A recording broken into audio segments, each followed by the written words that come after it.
kayak daging ayam, tapi bukan ayam. Ini enak ini.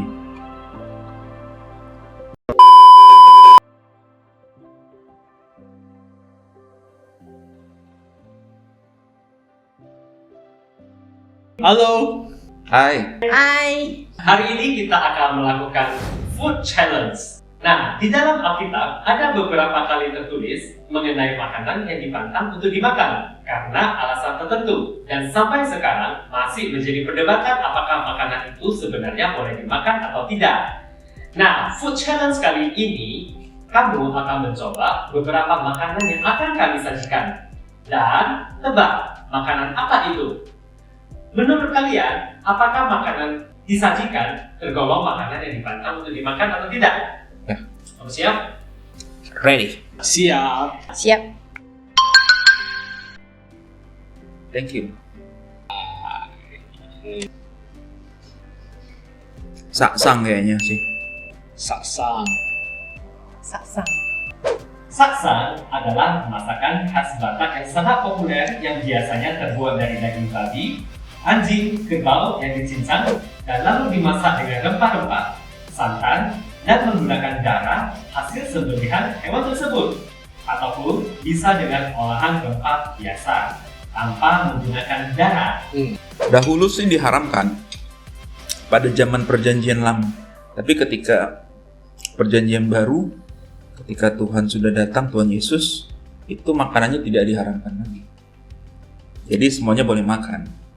Haram karena ada darah. Kalau menurut aku pribadi, darah itu tidak boleh dimakan. Baik masak atau baik masak ataupun tidak dimasak. Karena kan di Alkitab tertulis darah itu melambang kehidupan.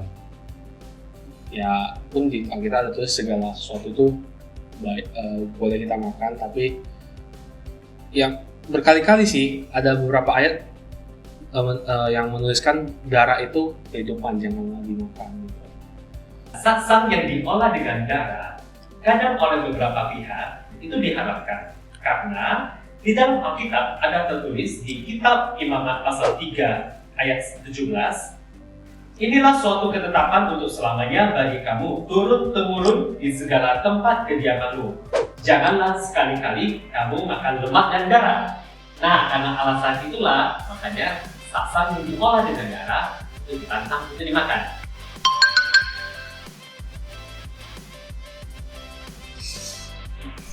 Nah, ini apa nih? Gak tahu. Belut ya, belut. Bukan ya? Ding-ding ya? Itu adalah ular goreng. Ya ampun. Hah? Ular goreng? Masa sih? Oke. Dari mana sih makanannya? Tidak, terima kasih. Aku coba dikit aja ya. Penasaran sih.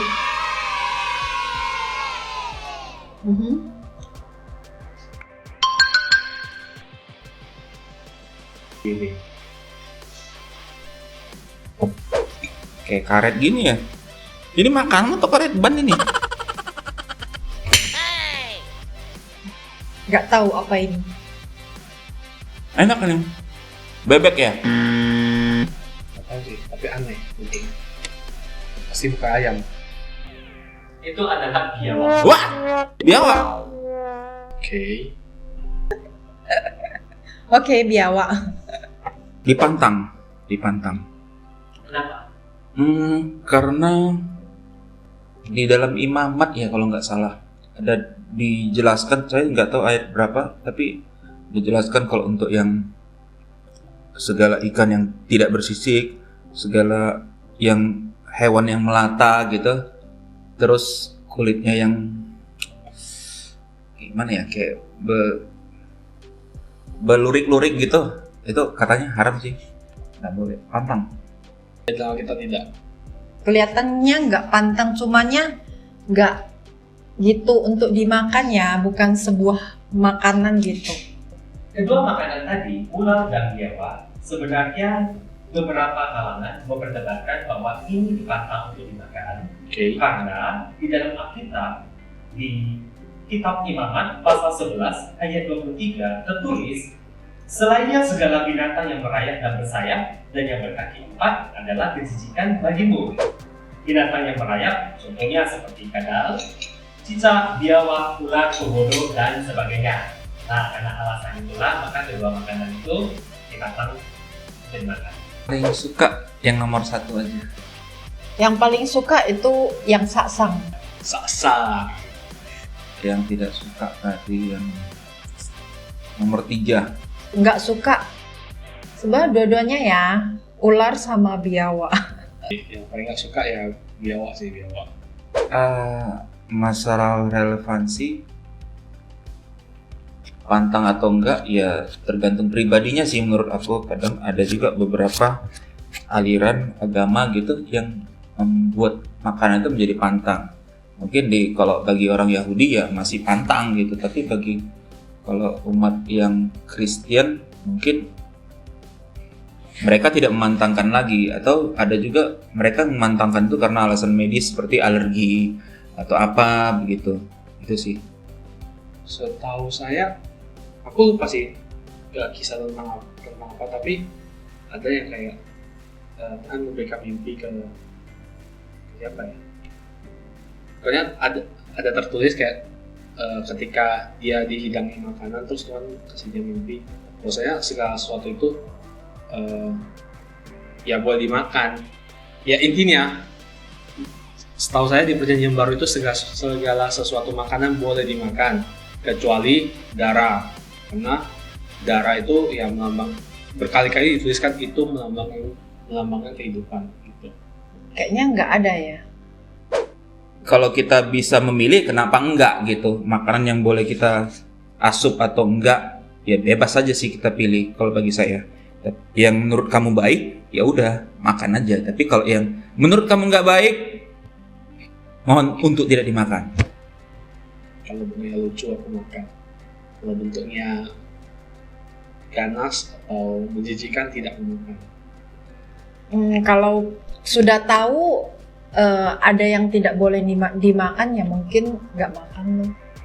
Pada zaman dahulu kala, pada zaman sebelum perjanjian baru, semua dimakan gitu, semuanya dimakan. Jadi bagaimana membuat perubahan? Ini bangsa pilihan Tuhan dengan bangsa yang bukan pilihan Tuhan.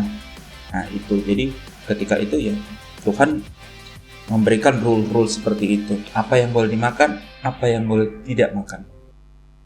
Tapi menurut aku di zamannya itu memang ada beberapa peraturan yang sudah turun temurun disampaikan sama leluhur ya kita semua lah lebih tepatnya, untuk kayak ini boleh, ini nggak boleh, sampai akhirnya ketika Tuhan Yesus datang kita bisa sebut kita anak Allah, kita bisa sebut kita sebagai murid Yesus. Hubungannya secara pribadi, ketika hubungan itu pribadi, kayaknya peraturan itu semua dihilangin sih. Ya, saudaraku, kita hari ini membahas makanan. Kalau berbicara makanan, tentu yang hobi kuliner akan sangat senang ya gitu ya. Tapi hari ini kita mau membahas satu makanan dikaitkan dengan apa? Dikaitkan bukan kesehatan. Kalau kesehatan, saya punya pantangan tertentu, baru saya boleh makan ini, tidak boleh makan itu. Ini enggak. Tapi ini dikaitkan dengan keagamaan. Maksud saya begini. Kalau Anda perhatikan seluruh agama yang ada di dunia ini, semua agama saya mau katakan mempunyai larangan atau pantangan dalam hal makanan. Baik dia agama apapun juga ya. Ketika satu agama melarang umatnya untuk makan makanan yang bisa hidup ataupun yang bergerak, saya katakanlah hewan, maka Anda dan saya sudah bisa pastikan dia ini orang yang tergolong nanti makanannya adalah vegetarian atau kita sebut dengan VG kan gitu ya. Dan ada juga agama yang melarang umatnya makan makanan hewan tertentu. Dia boleh makan hewan, tapi hewan tertentu nggak boleh. Nah itu, hari ini saya ajak kita untuk melihat dari perspektifnya Kristen. Di dalam agama Kristen, khususnya yang tercantum di dalam kitab suci orang Kristen dari Perjanjian Lama, itu banyak sekali larangan-larangan ataupun yang disebut dengan yang boleh dimakan dengan yang tidak boleh dimakan. Yang boleh dimakan itu biasanya kita sebut dengan hewan yang halal. Yang tidak boleh dimakan itu disebut dengan haram. Terutama terdapat di mana? Itu terdapat di kitab Perjanjian Lama, yaitu di kitab Imamat, khususnya pasal 11 ya. Jadi Anda boleh nanti buka, nanti kita cantumkan ayatnya aja, maksudnya lokasinya. Dan juga di kitab Ulangan pasal 14 ayat 3 sampai 21. Itu disebut sangat banyak. Dan yang menjadi persoalannya adalah begini. Tadi saya katakan setiap agama itu punya pantangan atau larangan. Yang mungkin harus dipertanyakan adalah ini. Kenapa itu harus ada? Kenapa setiap agama melarang hal-hal tertentu untuk umatnya? Khususnya makanan ini. Kenapa muncul seperti ini? Apakah nggak boleh makan segala-galanya? Ada apa? Kalau dilarang ada apa? Ada maksud apa? Oke. Saya ajak kita untuk menelusuri ini dari Perjanjian Lama dulu ya. Di dalam Perjanjian Lama seperti yang saya sebutkan di Imamat 11 dengan di Ulangan 14 ayat 3 sampai 21, kalau Anda perhatikan baca pelan-pelan, itu ada inti yang nanti saya mau sampaikan. Oke. Orang-orang mencoba untuk menelusuri dan memberi alasan dan memberi jawaban kenapa semua agama melarang umatnya dalam hal tertentu, khususnya makanan ini. Kenapa? Oke, ada beberapa jawaban. Yang pertama, yaitu kenapa makanan ini boleh, makanan itu nggak boleh, hewan ini boleh, hewan itu nggak boleh. Adalah yang pertama, yaitu alasan kesehatan.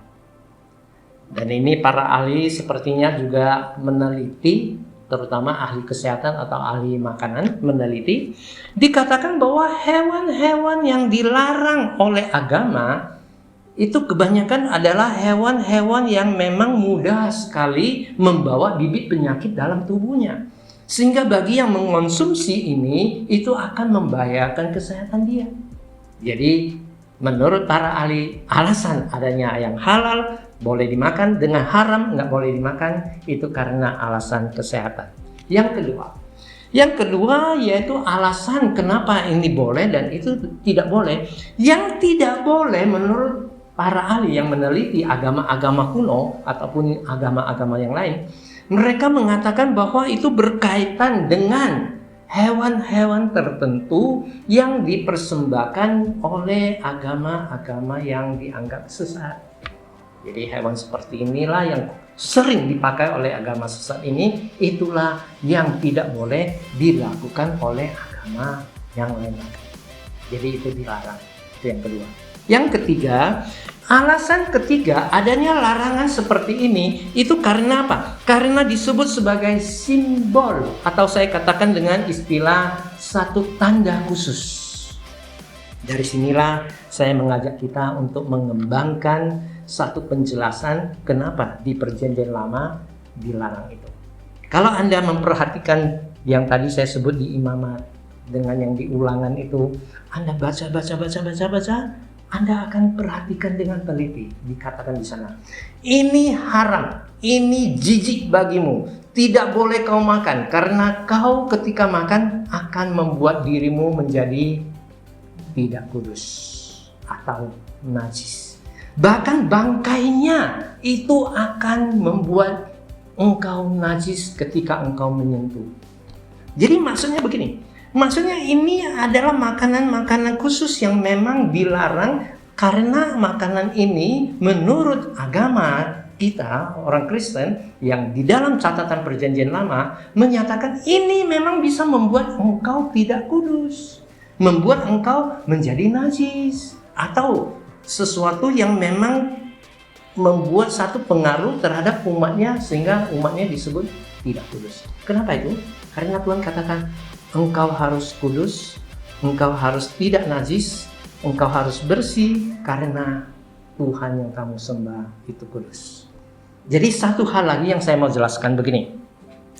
Ini menjadi satu simbol khusus bahwa engkau umat Tuhan yang benar. Engkau adalah orang-orang yang menyembah Tuhan yang benar. Jadi engkau punya peraturan yang memang berbeda dengan orang lain. Engkau tidak boleh ini, engkau tidak boleh itu. Jadi ini menjadikan satu tanda khusus bahwa alasan kenapa kamu dan saya tidak boleh makan makanan tertentu. Sekarang saya ajak kita untuk melihat, karena kitab suci orang Kristen terdiri dari Perjanjian Lama dan juga Perjanjian Baru. Perjanjian Baru adalah satu catatan sehingga disebut baru, era baru yang dimulai oleh Tuhan Yesus. Dia datang ke dunia, dia memberikan ajaran-ajaran, dia memberikan peraturan juga, dia memberikan kebenaran-kebenaran yang menyatakan satu era baru. Era baru seperti apa? Begini. Tuhan Yesus mau menyatakan bahwa dulu yang disebut dengan umat Tuhan yang benar adalah umat yang menaati Perjanjian Lama. Umat yang memang harus punya peraturan-peraturan yang disebut dengan hukum Taurat. Sekarang Tuhan Yesus mengatakan, itu era baru tidak berlaku lagi. Yang disebut dengan iman ataupun orang percaya ataupun umat saya bukan lagi berdasarkan simbolik keagamaan. Yang disebut dengan umat saya adalah berdasarkan iman, yaitu percaya. Tuhan Yesus mau mengatakan, engkau kalau percaya kepada saya sebagai utusan Tuhan, Allah yang menjadi manusia, engkau akan memasuki satu era baru yang diikat dengan satu tanda, yaitu iman. Engkau percaya, maka engkau umatku. Bukan karena engkau melakukan simbolik keagamaan, maka engkau disebut umatku. Itu. Jadi ini menjadi satu era baru yang mau saya coba jelaskan. Kenapa dulu ada makanan haram dan halal? Lalu sekarang apakah semua makanan menjadi halal? Oke, sebentar saya akan jelaskan. Ini akan diperjelas ketika Anda dan saya membuka kitab suci Perjanjian Baru yang tercatat di Kisah pasal 10 ayat 1 sampai 23. Di sana bukan 23, 33 ya maaf. Kisah 10 ayat 1 sampai 33. Di sana dicatat yaitu tentang satu peristiwa di mana Petrus itu diminta Tuhan untuk melayani orang non-Yahudi. Jadi saya cerita sedikit, nanti Anda boleh baca juga itu ya. Orang Yahudi itu adalah umat pilihan Tuhan. Orang Yahudi itu adalah umat Tuhan yang benar dan mereka punya hukum Taurat, mereka punya peraturan khusus, mereka punya kitab suci yang disebut Perjanjian Lama yang Tuhan berikan. Jadi mereka itu umat Tuhan. Yang lain, umat orang lain, bangsa lain itu kafir. Itu bukan umat Tuhan. Otomatis mereka dianggap najis karena makan makanan najis juga, makanan haram. Sementara ini umat terpelihara dan tidak sembarang makan makanan. Ada yang haram yang mereka tidak makan. Jadi ketika Petrus diminta Tuhan untuk mau melayani orang kafir ini yang bukan orang Yahudi ini yang disebut dengan Cornelius namanya, tentunya Petrus nggak mau. Karena bagi orang Yahudi, kalau Anda baca nanti itu di kisah itu, dikatakan oleh Petrus sendiri, kami bangsa Yahudi tidak boleh masuk ke rumah orang kafir. Apalagi melakukan sesuatu kontak tertentu dengan mereka. Itu nggak boleh. Tetapi di dalam bacaan tadi yaitu di kisah 10 begini. Ketika Tuhan mau memanggil Petrus melayani di sana dan Tuhan sudah mengutus orang dari Kornelius untuk mengajak Petrus sedang datang supaya Petrus mau pergi. Tuhan menurunkan waktu siang, waktu makan siang. Petrus lapar. Tuhan menurunkan di dalam satu penglihatan makanan-makanan hewan yang haram. Dan ada suara mengatakan, makanlah itu. Petrus tentunya terkejut. Tuhan, dari dulu kami itu tidak boleh makan makanan seperti ini. Lalu Tuhan bilang apa? Apa yang ku halalkan, jangan kau haramkan. Sesudah peristiwa ini selesai, sampai 3 kali kalau saya nggak salah baru diangkat. Sesudah itu tentunya Petrus berpikir-pikir, ada apa ini? Ternyata orang yang diutus Cornelius sudah datang minta Petrus untuk melayani tuannya, yaitu Cornelius. Barulah Petrus tahu bahwa ternyata orang luar, orang yang disebut kafir, orang yang disebut najis, yang diidentikan dengan makanan halal dan haram, itu sudah dihapus. Artinya, mereka juga sekarang adalah bisa menjadi halal, umat yang kudus, ketika mereka percaya kepada Tuhan yang benar. Nah, itu asal mula. Jadi kenapa ada halal dan haram, itu memang satu identik atau satu simbol atau satu tanda khusus bahwa ini umat Tuhan. Tapi sekarang era baru itu bukan menjadi simbol lagi yang menandakan bahwa ini umat Tuhan atau bukan. Tapi simbolnya adalah iman, percaya. Jadi saya kira penjelasan ini akan menolong, apalagi Anda nanti akan membaca semua itu. Dan ini akan menjadi satu hal yang Tuhan Yesus juga katakan bahwa apa yang masuk ke dalam tidak lagi menajiskan, ya kan? Nah, yang keluar itu yang menajiskan. Kalau Anda baca itu di Markus pasal 7, terutama di ayat 18 sampai 19, itu diberi keterangan. Tuhan Yesus mau mengatakan bahwa sejak saat itu segala makanan halal. Jadi apapun yang diciptakan oleh Tuhan, ini binatang tidak ada lagi perbedaan. Karena Tuhan tidak lagi membedakan ini orang kafir, atau ini orang umatku, atau ini orang najis, atau ini orang yang kudus. Semua kudus ketika ia percaya kepada Tuhan. Oke, kalau begini, apakah semua makanan orang Kristen boleh makan? Apakah segala yang berkaki 4 boleh dimakan? Segala yang bergerak atau hewan boleh dimakan?